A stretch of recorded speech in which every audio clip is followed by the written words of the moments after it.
Binigyang diin naman ng isang mambabatas ang kahalagahan ng pagprotekta sa mga kababayan nating overseas Filipino worker na humaharap sa iba't ibang hamon sa ibang bansa. Nila hindi na dapat madagdagan ang kanilang mga bayarin. Live mula sa Batasang Pambansa, si Jap Regala, una sa balita. Jap? Greg, sinusulong nga ng mga mambabatas ang panukalang batas na may layong i-exempt ang mga OFWs sa mandatory PhilHealth contribution.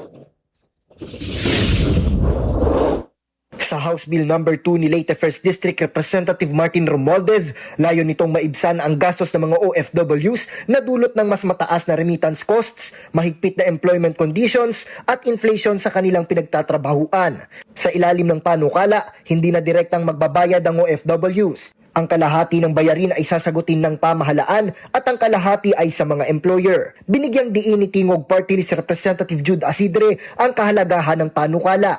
Anya, unfair para sa mga OFW na magbayad pa ng higit para sa health coverage, lalo na sa lumalaking pagsubok sa global economy. Anya, tutugunan din ng panukala ang matagal ng issue sa universal healthcare system at habang naaantala ang pag-aproba, napapalampas ang pagkakataong makatulong sa milyon-milyong OFW. Nakabinbin pa rin kasi ang House Bill No. 2 sa Kamara, nakapailalim sa Technical Working Group para sa pagrerepaso. Sa oras na maisabatas ito, malaking tulong para sa mga OFW at mapapalakas ang pangako ng pamahalaan na protektahan ang mga OFW.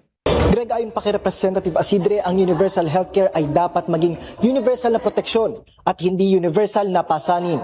Mula rito sa Kamara, balik muna sa iyo.